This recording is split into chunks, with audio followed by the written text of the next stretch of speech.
이 옷 사 입은 거야? 하하하하하하.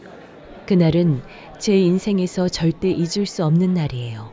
동창생들에게 조롱을 당하고 쥐구멍이라도 숨고 싶었던 바로 그 순간 저를 구해주신 분이 계셨습니다. 어머니 같은 존재라고 해야 할까요? 따뜻하게 다가와 제 편이 되어주신 그분 덕분에 저는 세상에 아직도 이런 인연이 있구나 하는 걸 처음으로 느꼈어요.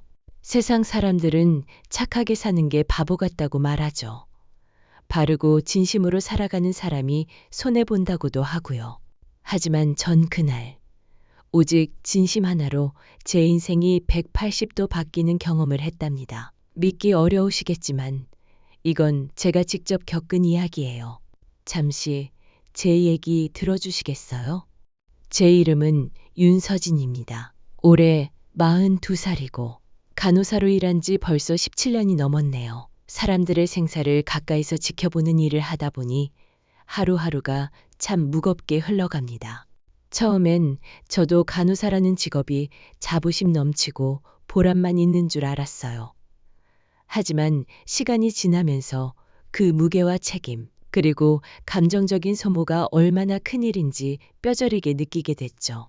병원 안에서는 환자뿐 아니라 보호자까지 챙겨야 하고, 바깥에선 퇴근 후에도 누군가의 전화에 달려나갈 때가 많았어요. 그럼에도 불구하고 이 일을 놓지 못하는 이유는 제 곁에 계신 아버지 때문이에요. 어머니는 제가 7살 때 세상을 떠나셨고, 아버지 혼자 막노동으로 저를 키워오셨어요. 당신 손등에 박힌 굳은 살이 제 학비였고, 주름진 이마가 제 밥값이었죠. 그런 아버지가 몇 해 전부터 건강이 급격히 안 좋아지셨습니다. 병원에서 함께 근무하다가 짬이 날 때마다 병실에 들르고 약 챙기고 식사 보조도 제가 다 해드리죠.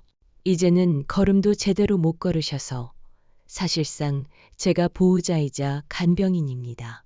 그런데 지난주 담당 의사 선생님께서 조심스럽게 말씀하시더군요. 이번 생신 의미 있게 준비하시는 게 좋을 것 같습니다. 그 말이 귓가에 맴돌면서 며칠 동안 잠을 못 잤습니다. 아버지 생신. 이번이 마지막일 수도 있다는 생각에 무언가 남기고 싶었습니다. 평생을 일하느라 좋은 옷 한 벌 제대로 못 입으셨던 아버지께 이번만큼은 명품이라도 사드리고 싶었어요. 물론 제 월급으론 무리라는 거 알죠. 그래서 더 망설였습니다. 그러다 결국 결심했어요. 백화점에 가보기로요. 혹시라도 괜찮은 옷이 있으면 직접 보고 아니면 그냥 구경만이라도 해보자고요. 간호사 복장을 벗고 단정한 셔츠에 가디건을 걸치고 백화점으로 향하던 그날, 저는 몰랐습니다. 제 인생이 완전히 바뀔 날이 그렇게 평범한 시작으로 흘러가고 있었단 걸요. 백화점이라는 공간은 늘 저와는 거리가 먼 세상이었습니다. 병원과 집만 오가는 일상 속에서 그 화려한 유리 진열장 뒤로 보이던 세계는 마치 다른 사람들의 이야기처럼 느껴졌어요. 그런데도 그날 저는 용기를 내봤습니다. 아버지께 옷 한 벌, 그 마음 하나만으로요. 지하철을 타고 도착한 도심 한복판, 눈부신 간판들이 줄지어 있고 커다란 자동문이 제 앞에 열릴 때 괜스레 숨이 막히더군요. 저는 거울을 슬쩍 들여다보았습니다. 민낯에 가까운 얼굴, 바쁘게 묶은 머리, 아침에 다린 셔츠는 벌써 조금 구겨졌고 가디건 소매는 살짝 해졌습니다. 백화점 내부는 상상보다 훨씬 조용하고 차가운 느낌이었습니다. 사람들은 많았지만 각자 분주했고 직원들의 미소는 반듯하지만 어딘가 거리감이 느껴졌어요. 저는 작은 메모장에 적어온 아버지의 평소 사이즈와 좋아하는 색상을 떠올리며 조용히 에스컬레이터를 올랐습니다. 명품 브랜드들이 모여있는 층으로 향하면서 심장이 괜히 뛰기 시작했어요. 매장 하나를 지나칠 때마다 조명이 달라지고 모델처럼 차려입은 사람들 사이에서 제 발걸음이 점점 느려졌습니다. 이 안에 들어가도 될까? 망설임이 생기더라고요. 그래도 여기까지 온 김에 한 번쯤은 둘러보자 싶어 조심스레 매장 안으로 들어섰습니다. 내부는 크지 않았지만 물건 하나하나가 마치 예술작품처럼 배치되어 있었고 점원들은 제 눈빛만 훑어도 뭐든 알고 있다는 듯한 표정이었습니다. 한쪽에 걸려있는 재킷이 눈에 들어왔어요. 아버지에게 참 잘 어울릴 것 같았죠. 조심스레 다가가 소재를 만져보려는 찰나 곁에 있던 점원이 저를 훑어보며 살짝 다가왔습니다. 혹시 도와드릴까요? 말투는 정중했지만 눈빛엔 선을 긋는 느낌이 묻어나 있었어요. 저는 어색하게 웃으며 그냥 구경 좀 하려고요 라고 대답했죠. 그 순간 왠지 모르게 손이 작아지고 내 발소리조차 민망하게 크게 들리는 것 같았어요. 뒤로 물러서려던 찰나 저 멀리서 들리는 익숙한 목소리가 들려왔습니다. 야, 저 사람 윤서진 아니야? 완전 똑같이 생겼는데? 심장이 턱 내려앉는 기분이었습니다. 고개를 돌리기도 전에 그 목소리가 조금 더 가까워졌고 웃음 섞인 말이 이어졌습니다. 설마 여기서 알바하는 거야? 이 매장에서. 우와, 속으로는 아니길 바랐지만 저는 이미 직감하고 있었습니다. 고등학교 시절 저를 늘 무시하던 그 친구들. 그 애들의 목소리였어요. 그리고 곧 그 낯익은 얼굴들이 매장 입구로 다가오기 시작했습니다. 헐, 나 진짜 깜짝 놀랐어. 너 서진이 맞지? 익숙한 얼굴들이 매장 안으로 들어오며 환하게 웃는 척했지만 저는 그 눈빛 속에 깔린 얕은 비웃음을 알아챌 수 있었습니다. 고등학교 때 절 늘 뒤에 세워두고 끼리끼리 어울리던 그 아이들. 이름은 세월이 지나 흐릿해졌지만 그 말투와 표정은 하나도 안 변했더군요. 저는 어색하게 웃으며 고개만 끄덕였습니다. 여기서 일해? 아니면 뭐 요즘 체험단 그런 거 해? 억지 웃음 사이로 건네지는 말들 속에 뼈가 느껴졌어요. 그들은 제 손에 든 메모장을 힐끔 보고 고개를 갸웃하더니 제 복장을 대놓고 훑기 시작했죠. 역시 넌 옛날이랑 똑같다. 맨날 수수하게 입고 다녔잖아. 성격도 좀 촌스럽고. 근데 여기 옷 진짜 비싼 거 많은데 혹시 가격 모르고 들어온 건 아니지? 저는 말없이 웃는 척만 하며 시선을 피했어요. 괜히 맞받아쳤다간 제가 더 초라해질 것 같았거든요. 그들은 자기들끼리 명품 브랜드 얘기를 쏟아내며 일부러 들리게 웃고 휴대폰으로 거울 앞에서 사진을 찍으며 이런 말을 했죠. 어우, 조명 진짜 잘 받는다. 여기 진짜 고급지다. 그치? 그들이 누리는 사치스러운 여유와 저의 위축된 몸짓이 한 공간에 있다는 게 참 잔인하게 느껴졌습니다. 저는 발걸음을 옮겨 매장을 나서려다. 혹시 이대로 돌아가면 후회할 것 같다는 생각에 그냥 조용히 한쪽에 서서 다시 옷을 바라봤어요. 그 순간 등 뒤에서 묘한 기척이 느껴졌습니다. 왠지 모르게 누군가 저를 뚫어지게 지켜보고 있다는 느낌. 돌아보진 않았지만 그 시선은 분명 차가우면서도 따뜻했어요. 마치 지금 벌어지고 있는 이 상황을 다 보고 있는 누군가가 있다는 확신. 친구들은 여전히 말장난을 이어갔고 야, 너 아버지 아직 공사장 일하시냐? 예전에 우리끼리 말했잖아. 서진인 진짜 고생길이다. 뭐 간호사 했다더니 결국 여기서 알바하는 거야? 저는 한마디도 대답하지 않았습니다. 그저 손에 쥔 메모지를 꼭 쥐고 아버지 생각만 했어요. 그분이 지금 병실에서 기다리고 계신다는 생각. 그리고 오늘이 어떤 의미를 가진 날이었는지를 다시 되새기며 그 자리에 서 있었습니다. 그렇게 숨죽인 시간 속에서 어느덧 제 뒤편에서 누군가의 고요한 발걸음이 가까워지고 있었습니다. 갑작스럽게 들려온 구두굽 소리에 저는 무심결에 몸을 살짝 돌렸습니다. 그 순간 정갈하게 묶은 흰 머리카락과 세련된 분위기를 풍기는 한 중년 여성이 제 뒤편에 서 계셨습니다. 곁에는 단정한 수트를 입은 직원 2명이 따라오고 있었고요. 그분은 잠시 제게 시선을 두시더니 이내 제 앞에서 험담을 쏟아내던 동창생들을 향해 고개를 돌리셨습니다. 지금 우리 매장 VIP 손님께 무슨 무례를 범하시는 거죠? 차분한 어조였지만 듣는 사람을 단박에 굳게 만드는 묵직한 울림이 있었습니다. 동창들은 갑자기 돌변한 상황에 멈칫하더니 황급히 자세를 고쳐 잡으며 당황한 기색을 숨기지 못했어요. 저희는 그냥 친구라서. 장난 좀 그중 한 명이 말을 더듬자 회장님은 단호하게 말을 끊었습니다. 친구라면 더 조심해야죠. 이분이 어떤 분인지도 모른 채 외모나 옷차림으로 사람을 판단한다는 게 참 씁쓸하군요. 그녀의 눈빛이 잠시 저를 향하자 저는 말문이 막혀 고개를 끄덕일 수밖에 없었습니다. 대체 어떻게 된 일인지, 저는 무슨 VIP며 이분은 또 누구시길래 혼란스러움이 머리를 복잡하게 채웠지만 그보다 눈앞에서 한없이 작아진 동창들의 모습이 이상하리만치 속을 후련하게 만들더군요. 그들은 서로 눈치를 보다가 괜히 핸드백을 고쳐매고는 슬그머니 매장을 빠져나가려 했습니다. 그때 회장님이 다시 입을 여셨어요.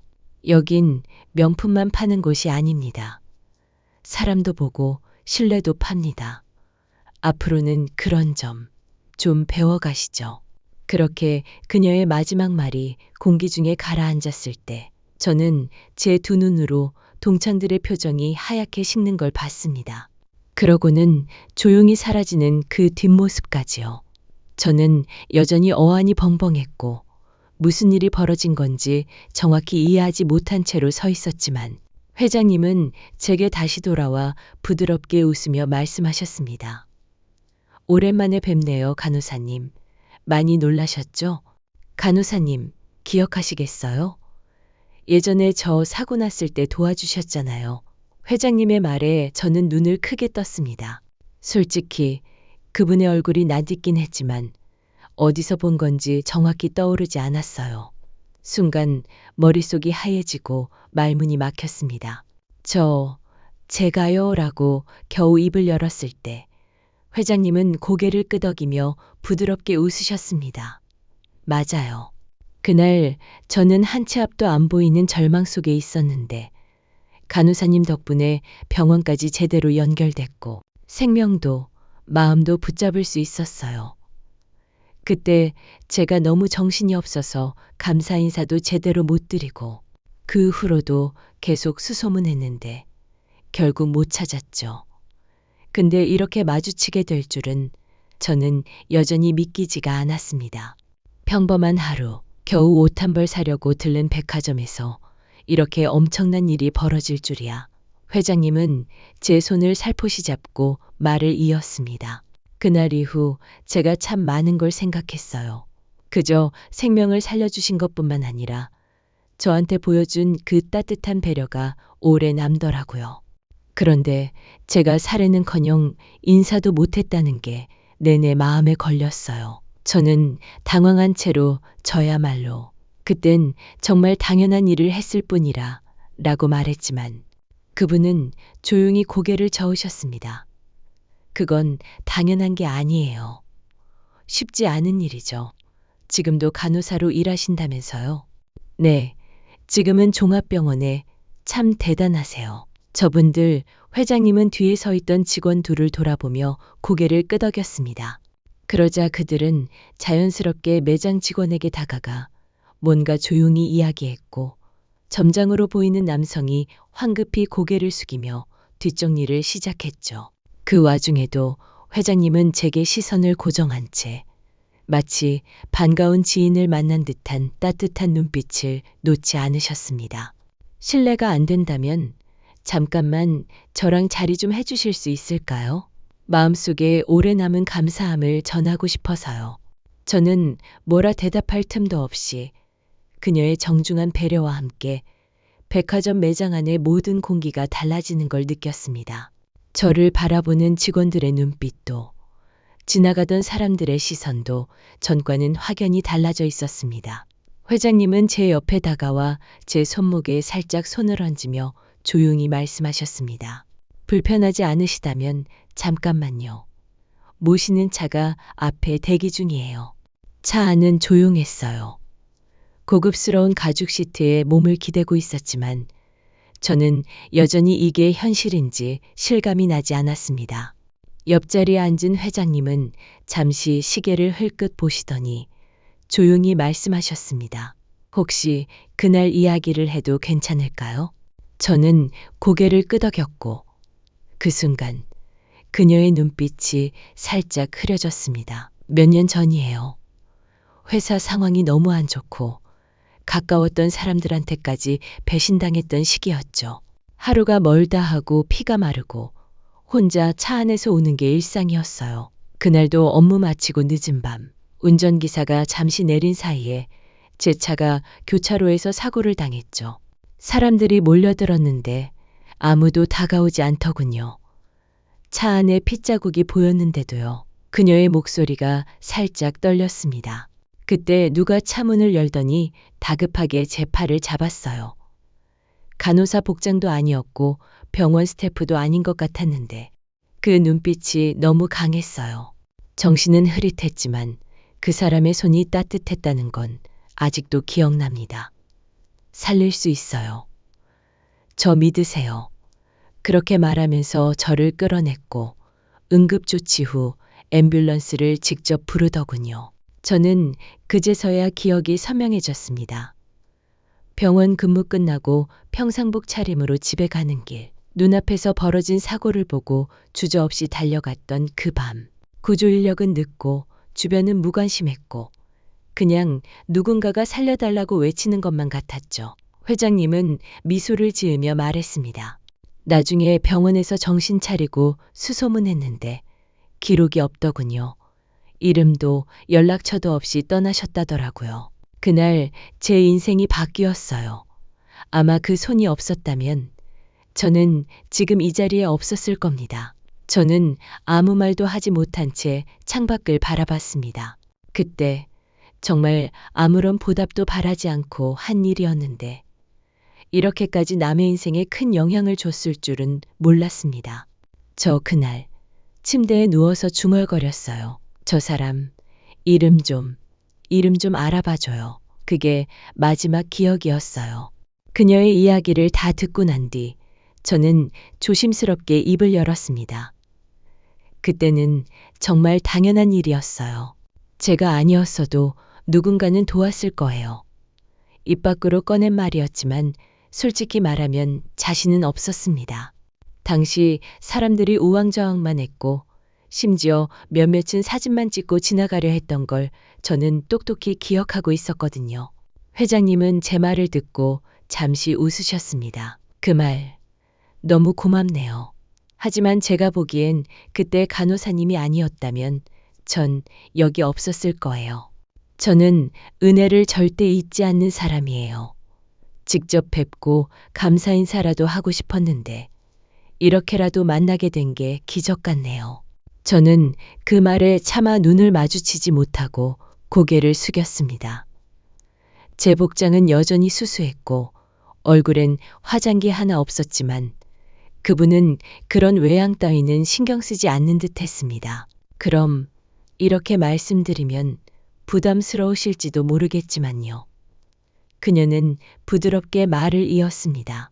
식사 한 끼 함께 해주실 수 있나요?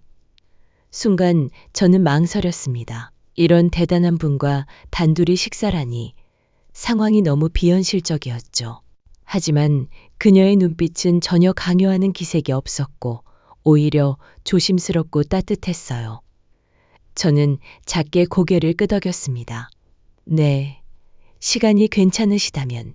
그 말이 떨어지자 회장님은 은은하게 웃으며 조수석에 앉은 비서에게 고개를 돌렸습니다.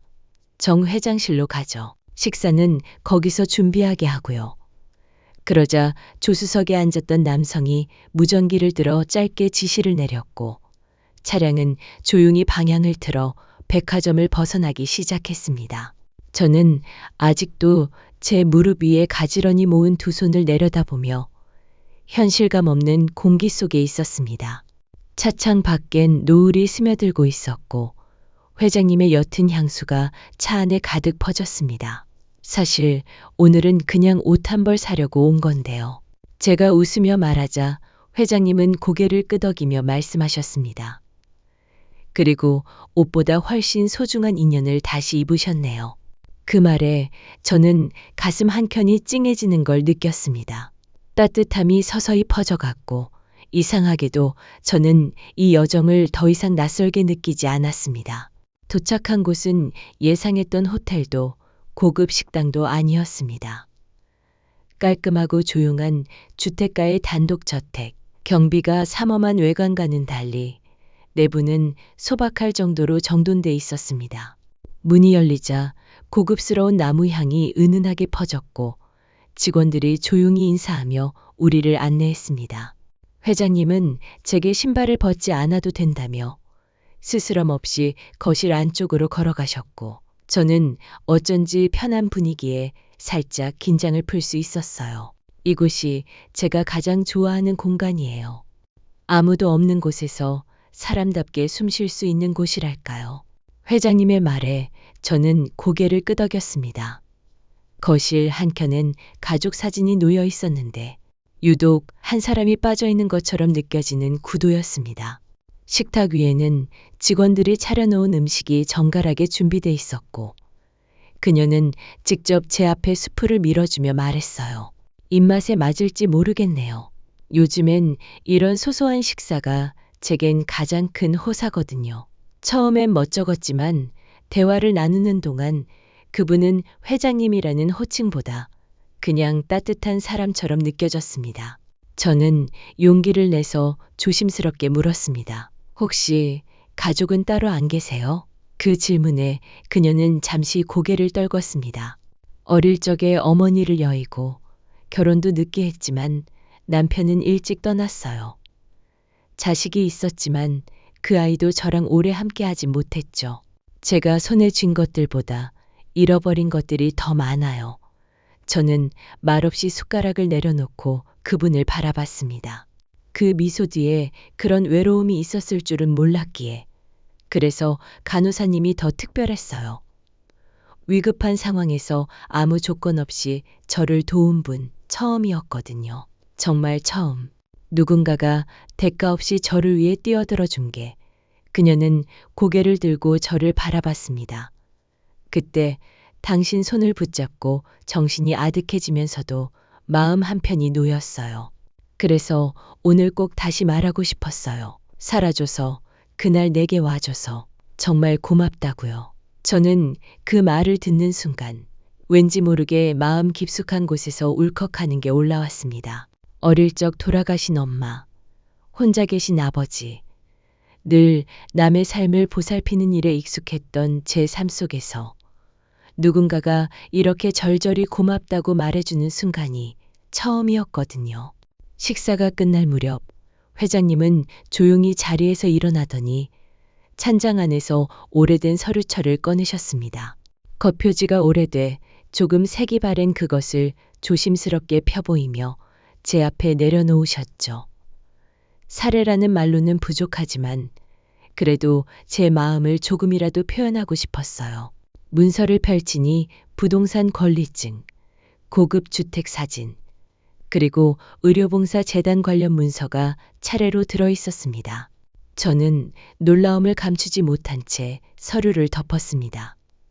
회장님, 이건 너무 큽니다. 저 정말 아무것도 바라지 않았어요. 진심이었어요. 도움을 준 날도, 오늘 이 자리에 앉은 것도 모두 우연이었고, 그저 사람이 사람에게 할 수 있는 최소한의 행동이었을 뿐이었으니까요. 하지만 회장님은 고개를 끄덕이며 담담히 말했습니다. 알아요. 그렇기에 더 드리고 싶은 거예요.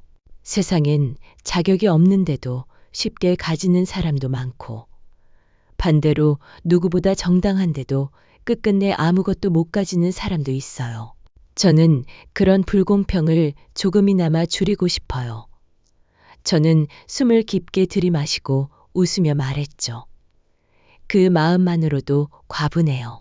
이렇게 불러주시고 식사 자리 마련해 주신 것만으로도 감사해요. 회장님은 제 대답에 잠시 시선을 멈추더니 조용히 다시 말을 꺼냈습니다. 그럼 다른 방식으로 제 곁에 있어 주실 수 있을까요? 저는 그 말에 조금 놀라 되물었어요. 곁에요? 저는 다시 누군가를 믿고 따뜻한 관계를 쌓는데 시간이 오래 걸리는 사람이에요. 그런데 간호사님은 이상하게 처음 만난 날부터, 아니, 아마 그날 병원 침대에서 당신 손을 붙잡던 순간부터였겠죠. 그때부터 내 안에 뭔가 달라졌어요. 그녀의 목소리는 조용하고 단단했습니다. 가족이란 게 꼭 혈연으로만 되는 건 아니잖아요. 저처럼 혼자 살아온 사람에겐 마음으로 맺는 인연이 더 진하고 깊을 때가 많아요. 저는 당황한 나머지 잠시 고개를 숙였습니다. 이건 보통의 제안이 아니었어요. 금전도 아니고 단순한 호의도 아닌 인생의 방향을 통째로 바꿀 수 있는 제안이었죠. 회장님은 더 이상 말을 덧붙이지 않았습니다. 강요도 압박도 없이 조용히 제 반응을 기다리는 그녀의 표정은 마치 나지막이 이제 혼자 있지 않아도 된다고 말해주는 듯 따뜻했습니다. 집으로 돌아오는 길. 차창 밖 풍경은 잔잔했지만 제 마음은 도무지 가라앉지 않았습니다. 오늘 하루 동안 일어난 일들이 현실이 맞는지조차 헷갈릴 정도였고, 특히 마지막 회장님의 말은 제 가슴을 깊이 파고들었어요. 가족이 꼭 혈연으로만 맺어지는 건 아니잖아요. 그 말이 자꾸 머릿속을 떠나지 않았습니다. 현관문을 열고 들어서니 익숙한 아버지의 기침 소리가 들려왔습니다. 서진아, 왔냐? 소파에 기대 앉아 계신 아버지는 여느 때처럼 조용히 뉴스를 보고 계셨고, 저는 급히 슬리퍼를 갈아 신은 채 주방으로 향해 물을 끓였어요. 아버지, 저녁은 좀 드셨어요? 응, 그냥 대충 먹었다. 너는? 저는 말없이 물을 따라 아버지 옆에 앉았습니다. 멍하니 화면을 바라보며 묻지도 않은 질문이 불쑥 튀어나왔어요. 아버지, 가족이란 게 뭘까요? 가족? 왜 갑자기 그런 걸 물어? 그냥요. 꼭 피를 나눠야 가족인가 싶어서요. 아버지는 잠시 TV 소리를 줄이더니 조용히 말하셨습니다. 내가 살아보니 그렇더라. 피보다도 마음이 먼저 가는 사람이 가족이더라. 아무리 친자라도 마음이 없으면 남보다 못해. 반대로 남인데도 마음이 따뜻하면 그게 진짜 식구지. 그 말을 들은 순간 회장님의 말과 겹쳐지며 마음속 어지러웠던 감정들이 조금씩 정리되기 시작했어요. 저는 조심스럽게 말했어요. 오늘 아주 이상한 날이었어요. 엄청 따뜻한 사람이었는데 그냥 호의라고 하기엔 너무 진심이 느껴졌어요. 내가 그 사람에게 그렇게까지 큰 사람이었을까? 그게 자꾸 마음에 걸려요. 아버지는 미소 지으며 말씀하셨습니다.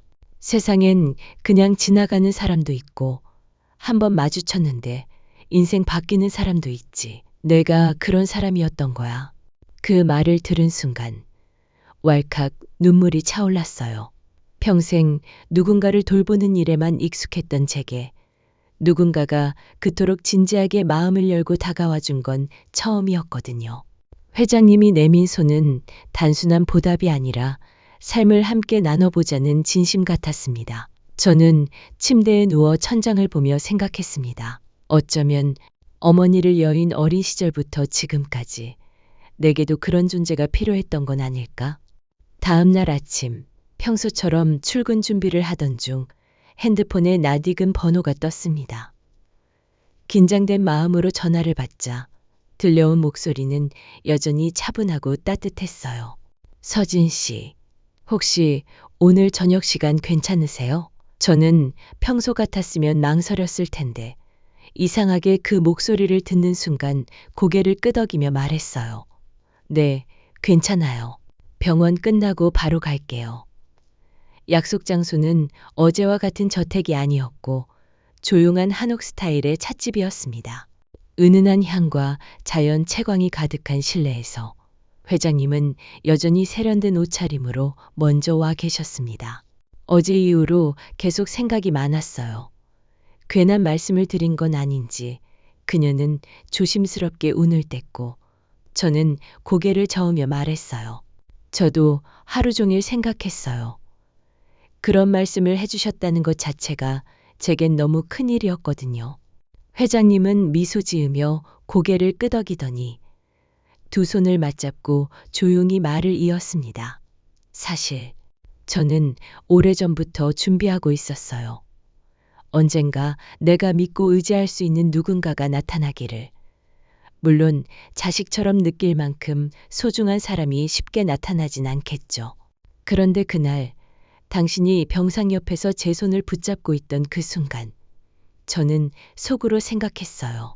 이 사람이 내게 마지막 인연이 될지도 모르겠다고요. 저는 그 말을 듣고 한동안 말을 잇지 못했습니다. 그녀는 마주 앉은 제 손을 천천히 감싸주며 말했습니다. 제가 너무 이기적인 걸 수도 있어요. 이제 와서 누군가를 가족처럼 받아들이는 일. 그것도 평생 나와 전혀 관계없던 사람을. 하지만요. 서진 씨는 이미 제 삶에서 특별한 사람이 되어버렸어요. 돈으로 갚을 수 없는 마음을 나는 관계로 갚고 싶어요. 저는 숨을 깊게 내쉬고 말없이 그녀의 눈을 바라봤습니다. 그 눈빛은 진심이었고 어느 곳 하나 흔들림 없이 따뜻했어요. 어릴 적 부모님 잃고 남들보다 일찍 철들고 그런 삶이 다는 아니란 걸 알면서도 난 늘 혼자였어요.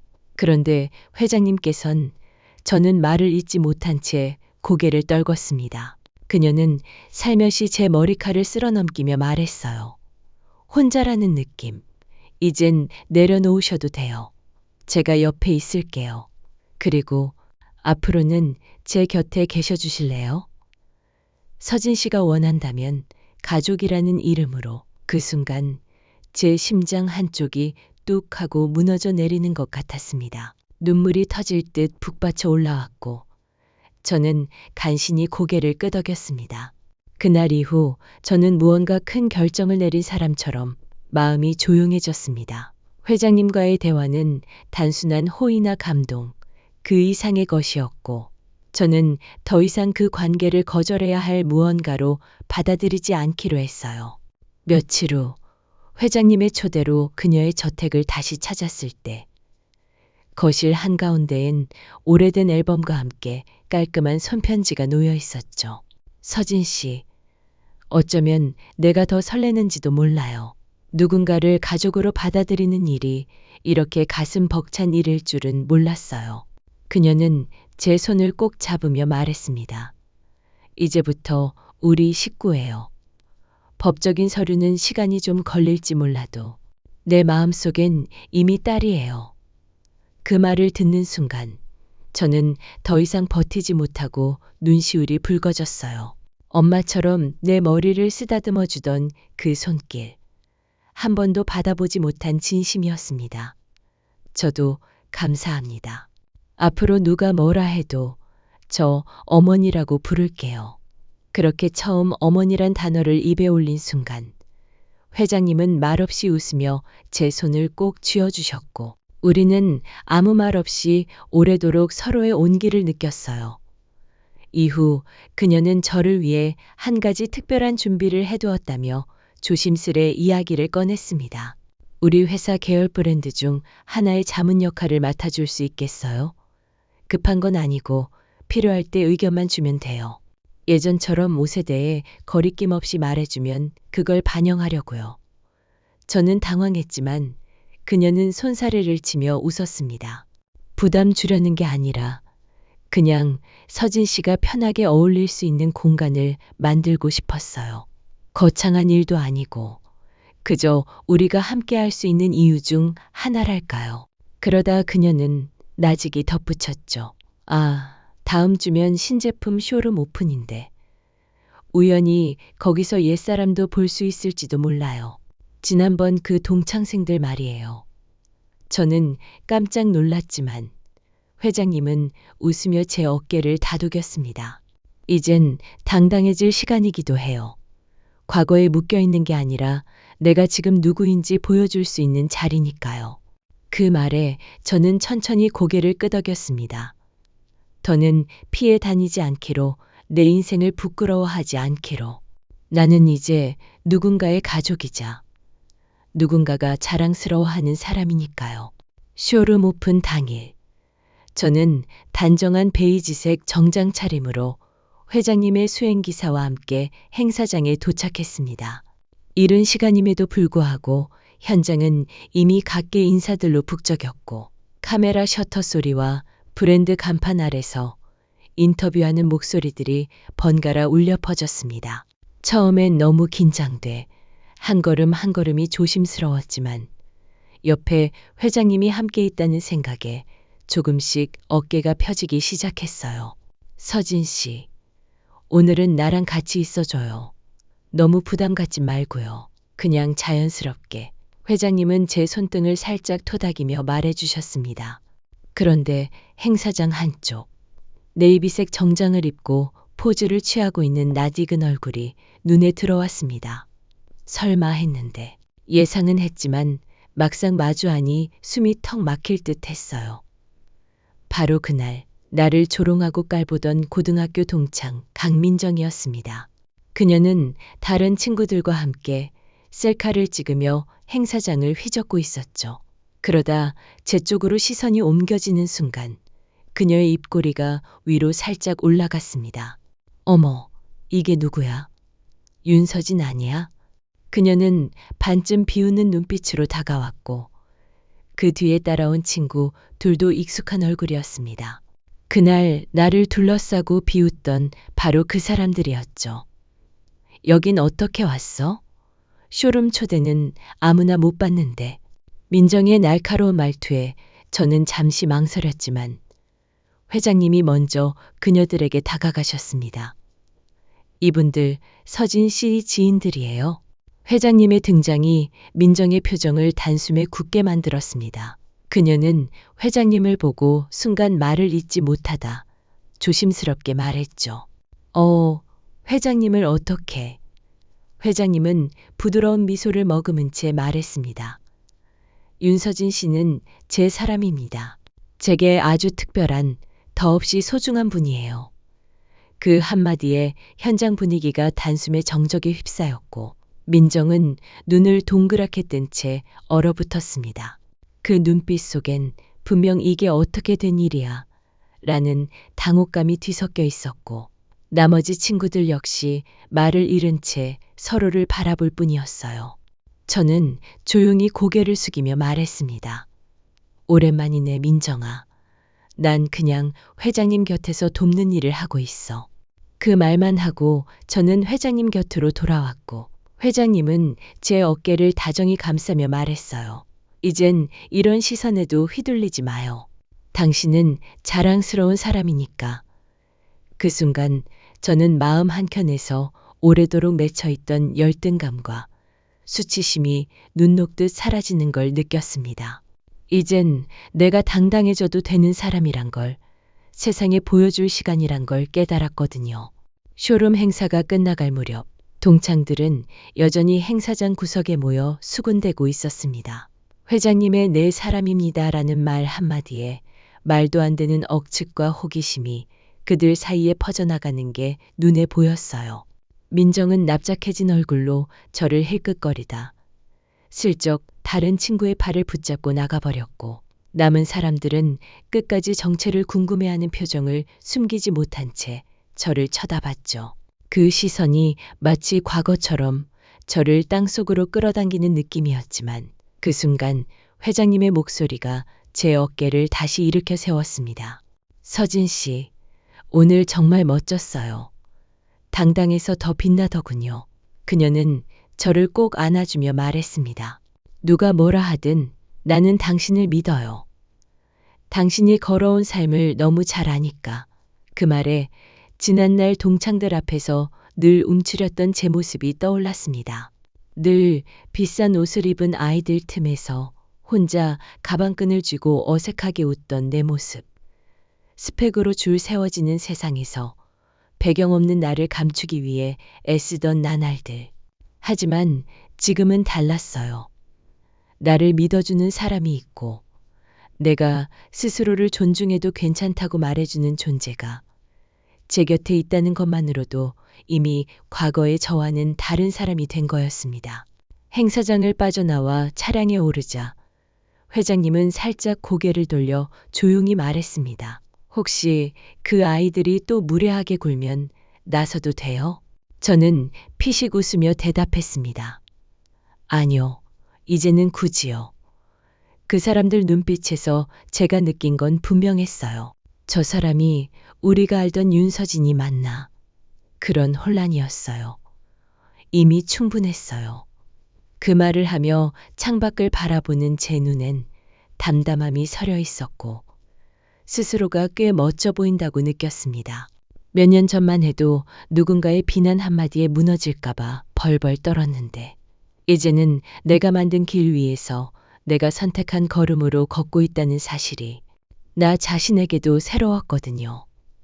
그날 밤 거울 앞에서 다시 한번 저를 들여다봤습니다. 낯설지만 단단해진 눈빛이 낯익은 윤서진의 얼굴 위에 얹혀 있었습니다. 그리고 속으로 중얼거렸죠. 이제부터는 나도 나를 위해 살아야지. 회장님과의 인연이 깊어질수록 제 일상에도 작은 변화들이 하나둘 생겨났습니다.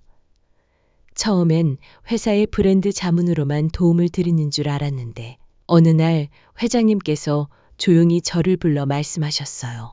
서진 씨, 요즘 병원 일과 여기저기 왔다 갔다 하느라 너무 힘들지 않아요? 그리 멀지 않은 본가 별채가 비어 있는데 같이 지내는 건 어때요? 불편하면 언제든 말하고요. 저는 순간 말을 잃었습니다. 타인의 집에서 함께 지낸다는 것 자체가 익숙하지 않은 제겐 꽤 큰 제안이었거든요. 하지만 그녀의 눈빛은 여전히 따뜻했고 강요가 아닌 배려라는 걸 저는 느낄 수 있었습니다. 며칠 고민 끝에 저는 결국 고개를 끄덕였고 짐을 정리해 회장님의 집 별채로 들어가게 됐습니다.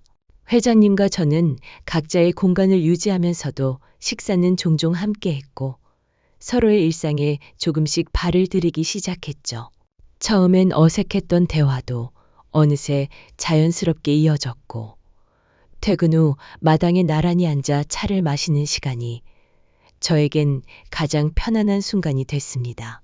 그러던 어느 날 저는 일찍 퇴근해 저녁 준비를 도와드리려 본가로 들어섰는데 회장님이 주방에서 애플파이를 굽고 계셨어요.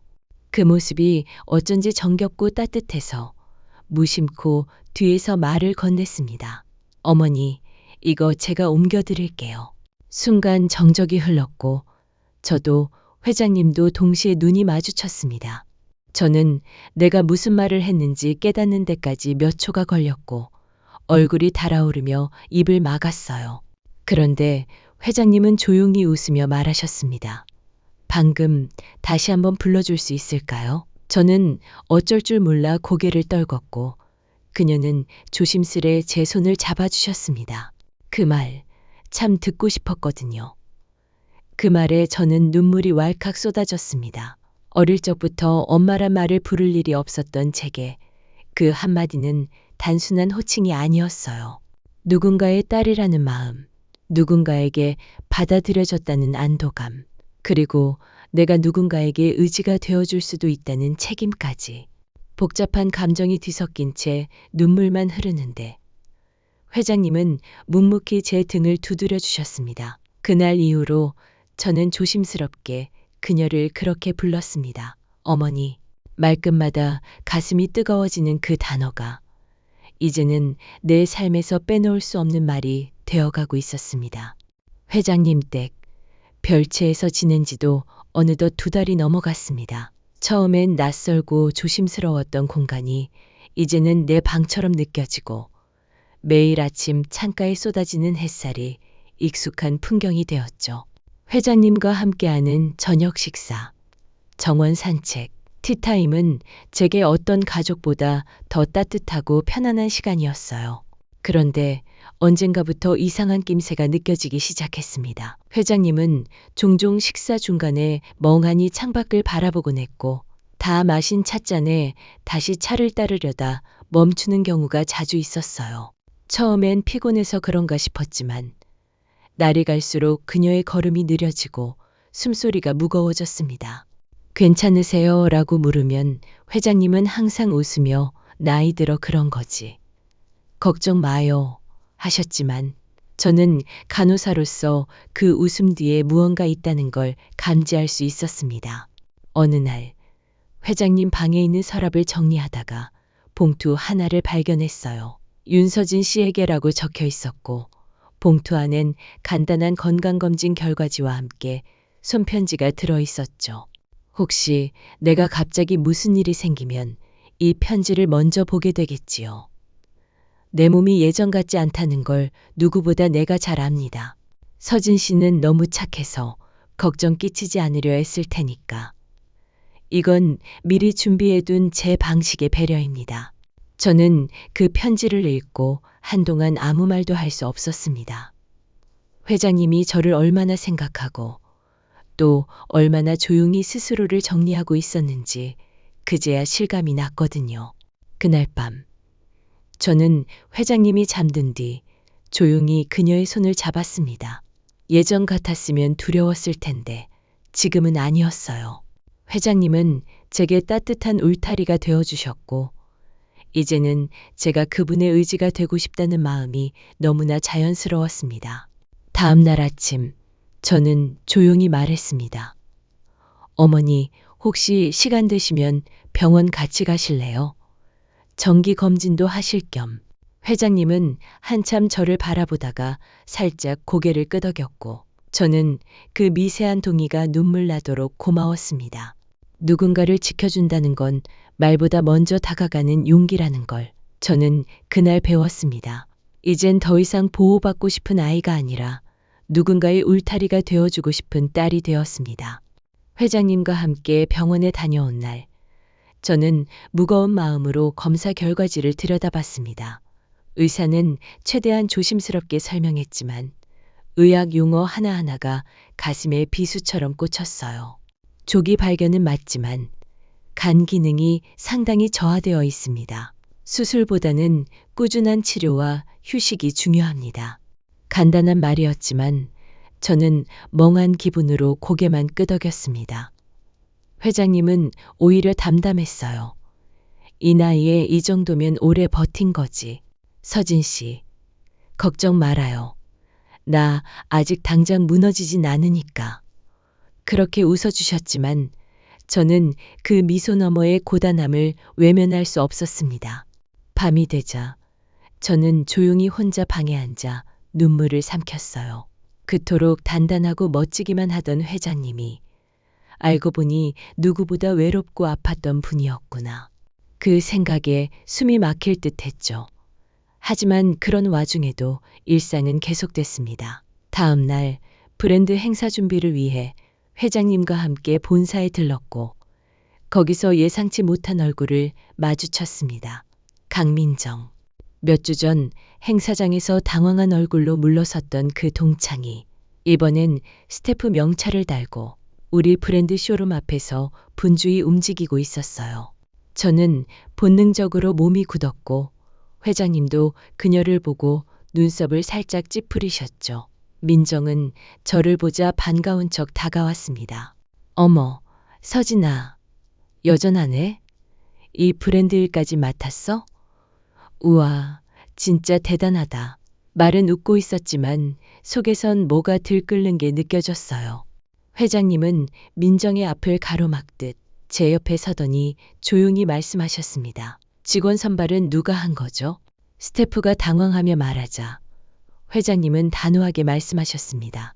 앞으로 우리 브랜드와 연관된 인원은 인성 검증부터 먼저 하세요. 불편한 과거가 반복되게 하지 마시고요. 민정은 그 말을 듣고도 끝까지 시치미를 뗀 채 웃었지만 입술 끝이 파르르 떨리는 걸 저는 놓치지 않았습니다. 행사가 끝나고 회장님은 저를 바라보며 말하셨죠. 사람은요, 겉으로는 얼마든지 웃을 수 있어요. 하지만 진짜 속은 행동에서 다 보이죠. 그 사람 서진 씨 발목을 다시 잡게 두지 마요. 저는 조용히 고개를 끄덕였습니다. 예전 같았으면 피하거나 모른 척했을 상황이었지만 이제는 아니었어요. 이젠 지켜야 할 사람이 있고 감당해야 할 자리가 있는 사람이 되었으니까요. 그리고 다시는 그 시절의 나로 돌아가고 싶지 않았거든요. 회장님의 건강은 생각보다 빠르게 나빠졌습니다. 처음엔 피로가 쉽게 쌓이고 식욕이 떨어지는 정도였는데 어느 날부터는 한두 번씩 약속도 있고 말끝을 흐리는 일이 잦아졌어요. 제가 병원 일과 브랜드 쪽 업무까지 병행하고 있으니 시간은 늘 부족했고 잠도 부족했지만 저는 한 번도 입 밖에 내지 않았습니다. 그분은 제게 어머니 같은 존재였고 어머니를 위해서라면 조금쯤 무너져도 괜찮다고 생각했거든요. 회장님은 그런 제 모습을 다 아시는 듯 종종 조용히 제 손을 잡아주곤 했어요. 서진 씨는 참 묵묵한 사람이에요. 그래서 더 미안하고 더 고마워요. 어느 날 밤이었습니다. 회장님은 유난히 말수가 없었고 식사 도중 젓가락을 내려놓으시곤 제게 조용히 말하셨어요. 서진 씨, 나 죽기 전에 꼭 하고 싶은 일이 하나 있어요. 저는 숟가락을 놓고 그녀를 바라봤습니다. 입양 서류, 내가 준비해 놓았어요. 그냥 생각만 해도 괜찮으니 들어봐요. 저는 그 말을 듣고 당황했습니다. 입양이라니요. 마음으론 이미 가족처럼 지냈지만 법적으로까지. 회장님은 제 놀란 얼굴을 보고 미소 지으며 말씀하셨죠. 나는 자식이 없어요. 젊은 시절 회사만 붙잡고 살았고 뒤늦게 사랑했지만 떠나보냈어요. 내 인생에서 가장 따뜻했던 시간은 솔직히 당신과 함께한 이 몇 달이었어요. 나는 그저 그 따뜻함을 이름으로라도 묻고 싶었어요. 저는 아무 말도 못했습니다. 말 한마디 꺼내려 하면 목이 메이고 눈물이 먼저 흘러내렸거든요. 그렇게 조용히 울다가 회장님의 손을 꼭 잡고 말했습니다. 그 이름 제가 감당할 수 있을까요, 어머니? 회장님은 고개를 끄덕이며 말했어요. 지금 이 순간 충분히 자격 있어요. 이미 내 마음은 오래전부터 그렇게 불렀거든요. 그날 밤 저는 새벽까지 잠들지 못한 채 고요한 집안을 걷다가 회장님의 방문 앞에 멈춰섰습니다. 문틈 사이로 들려오는 희미한 숨소리를 들으며 가만히 중얼거렸죠. 이젠 내가 지킬게요, 어머니. 그 한마디에 지난 모든 날의 외로움이 조금씩 녹아내리는 것 같았습니다. 입양 절차는 생각보다 빠르게 진행됐습니다. 회장님의 뜻이 확고했고 법적 준비도 이미 오래전부터 해두셨던 덕분이었죠. 저는 서류에 도장을 찍는 순간까지도 실감이 나지 않았어요. 누군가의 딸이 된다는 것이 나이 40이 넘은 내 삶에 가능할 거라곤 상상조차 하지 못했으니까요. 하지만 막상 도장을 찍고 회장님의 눈을 마주쳤을 때 저도 모르게 눈물이 터졌습니다. 고마워요, 서진 씨. 아니, 우리 딸. 회장님은 그날따라 유난히 많이 웃으셨습니다. 저도 처음으로 마음 깊은 곳에서부터 행복한 눈물을 흘렸고요. 그렇게 우리는 이름으로도 마음으로도 가족이 되었습니다. 그날 이후 저는 더더욱 철저해졌습니다. 매일 아침 회장님의 상태를 점검하고 식단도 건강하게 조절하고 약 복용도 꼼꼼히 챙겼습니다. 하지만 세월이란 건 냉정하더군요. 회장님의 상태는 눈에 띄게 악화됐고 걷는 것도 버거워하시던 어느 날 저를 부르시더니 조용히 말씀하셨어요.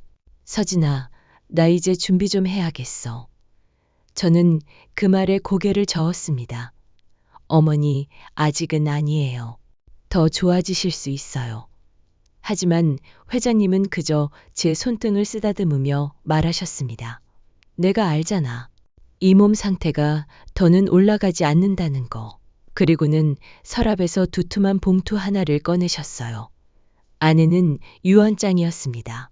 이건 법적으로도 정리된 거니까 그냥 네가 알고만 있어줘. 내 전 재산의 절반은 이미 내 이름으로 옮겼고 나머지는 직원들 몫이야. 회사는 이미 신뢰할 수 있는 사람에게 위임해뒀어. 저는 고개를 푹 숙인 채 울었습니다. 회장님은 조용히 제 머리를 쓰다듬으며 마지막으로 이렇게 말씀하셨어요. 이 세상에 태어나서 내가 준 사랑 하나면 난 충분히 잘 살았던 인생이야. 사람들 말처럼 피 한 방울 안 섞였다고 해도 마음이 닿으면 가족이더라.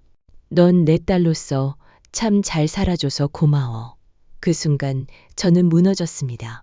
매일 이별을 준비해왔던 것처럼 행동했지만 결국 진짜 이별이 가까워졌다는 걸 느끼는 건 참을 수 없는 고통이더군요.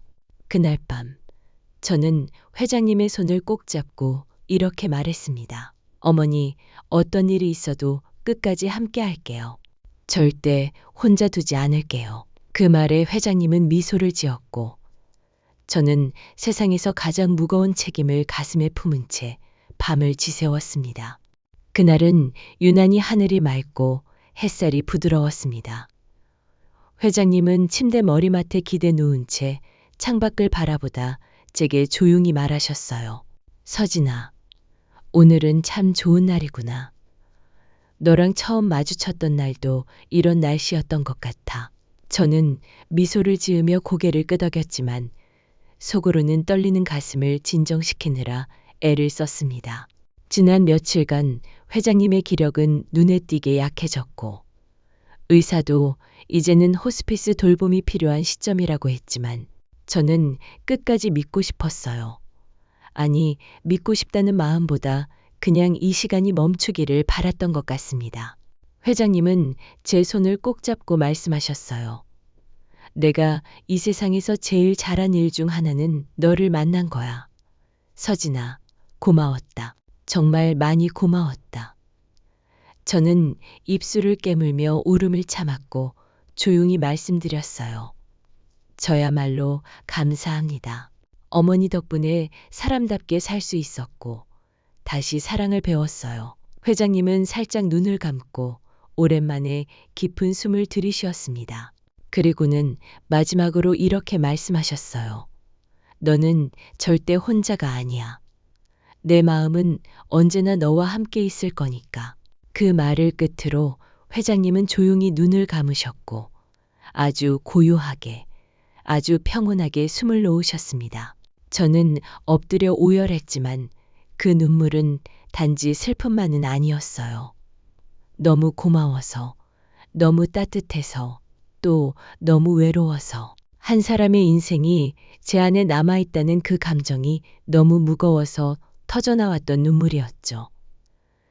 장례식은 회장님의 뜻대로 조용히 치렀고 조문객보다 그녀와 함께한 직원들과 소수의 사람들만이 참석했습니다. 저는 마지막 순간까지 회장님의 옆을 지켰고 관 위에 작은 목걸이를 올려드렸습니다. 그 목걸이는 제가 처음 선물했던 회장님이 가장 아꼈던 물건이었습니다. 장례식이 끝난 뒤 저는 조용히 그녀의 방을 정리했습니다. 침대 옆 서랍에는 작은 쪽지가 하나 있었습니다. 서진아, 너는 내가 세상에 남기고 가는 가장 자랑스러운 선물이야.